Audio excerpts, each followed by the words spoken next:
Yes, we are. And we have a good set here. We have from Korea, Chung-Sik Moon from Gwangju University, and also from Dangguk University. He's had 5 years wrestling, and a Greco-Roman specialist. Another Greco-Roman specialist. Well, I think the Korean Greco-Roman program is taking great strides ahead. Of course, hosting the Olympic Games this year has done a lot for their athletic program. And we have Tae Hyun, who's his opponent in red. Okay, so we have 2 Korean wrestlers here wrestling off for the bronze medal in the 62 kilogram weight class. The score is still 0-0. And very often when you have 2 countrymen wrestling each other, whether it be 2 Canadians, 2 Americans, or 2 Koreans, you have a rather lackluster match because they know each other so well that there's moves and counter moves, and there's not that same intensity that you might have if they were wrestling somebody from another country or another team. I think we'll see some pretty good intensity here, though, knowing the Koreans. So I mean, this will be very important to each one of these wrestlers.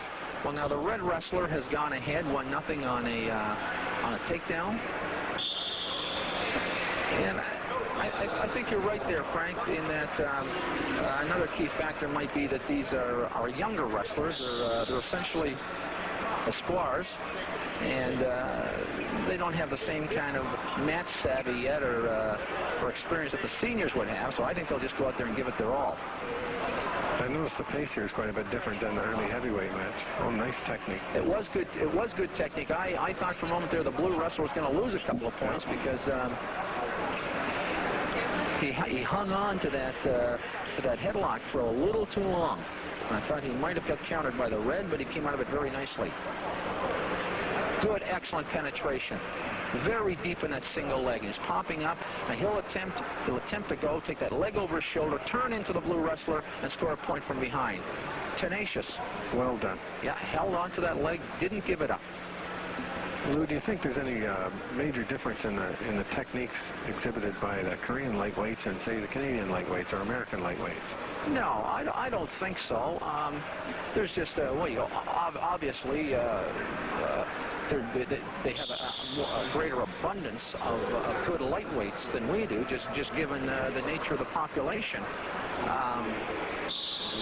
But technique-wise, you know, Frank, when you get to this level, you don't see a lot of new or different technique. It's just you see better athletes doing the same technique a little differently and a lot faster. And with a lot more conviction.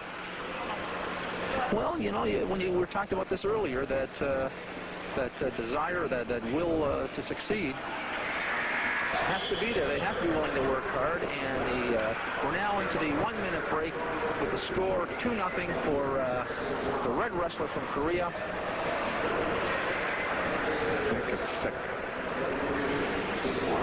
Tae Hyun.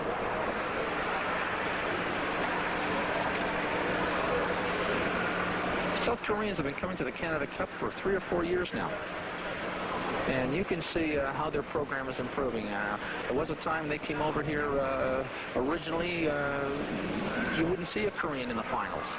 And now the last couple of years, they've had a number of wrestlers in the finals, have taken home some gold medals.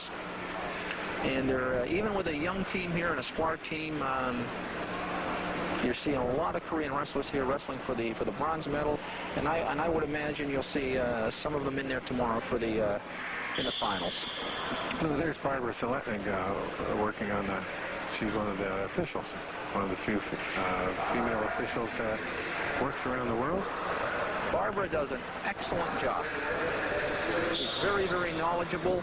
She's very, very fair, and actually she's quite experienced now. She's been involved for a number of years. Now there is a good shot, a good penetration by the Korean wrestler in the red uniform, but an equally good counter. We have a bit of a stalemate situation here. It looks like the blue wrestler is on top and control, but you notice the leg of the red wrestler has got the blue wrestler's leg locked. Oh, very nice move. Nice move. Took him back the other way for 2. Good gut wrench. Took him back the other way for 2. We now have a 2-2 score. Well, he's in the same position again, Lou. He sure is. If he wants to hook that leg. The blue wrestler can hook it well. I think he's going to go back now for behind. Well, the blue wrestler's now gone ahead 3-2. Going for the same move. Didn't quite get him over. Good counter by the red wrestler and turning his hips towards the mat. We're still in this position. We've rolled around a little bit, but we really haven't gotten out of this position. I think he'll call for the referee to...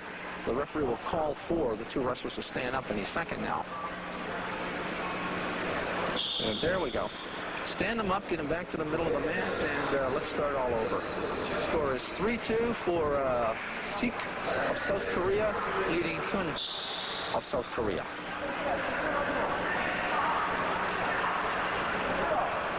And look for some explosive moves from these lightweight players. There's an explosive takedown. Didn't quite get the same penetration as he got earlier in the match. But now you see he locks his arms, and notice how high he is on the leg. Now he's trying to lift.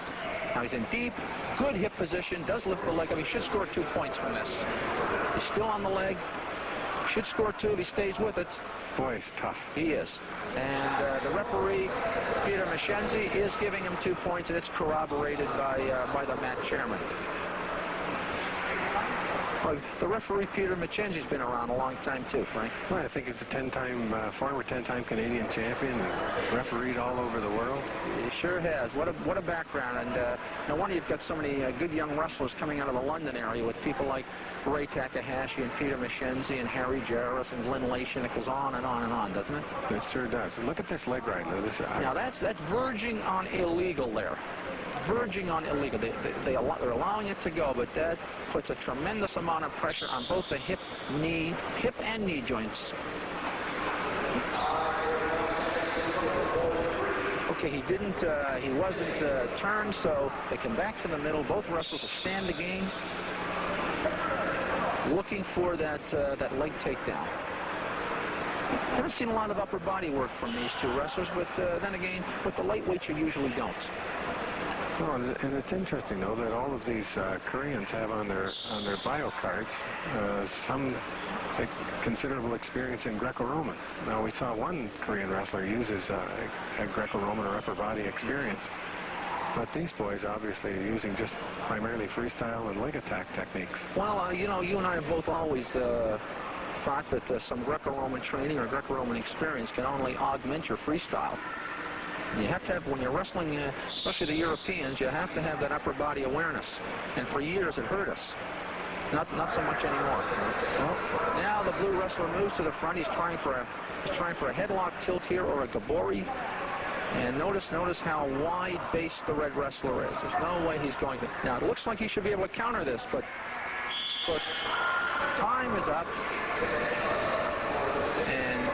Hyun wins over Sik of South Korea, 4-3 for the bronze medal. Well, that's good for the Koreans, Frank, taking home a bronze and a fourth in this weight class here at Canada Cup 88. And especially for such young wrestlers. I mean, I think this augurs very well, and probably in the next year or two, we're going to see these people back here at the Canada Cup. Well, you know what you're looking at here, and this is this quadrennial.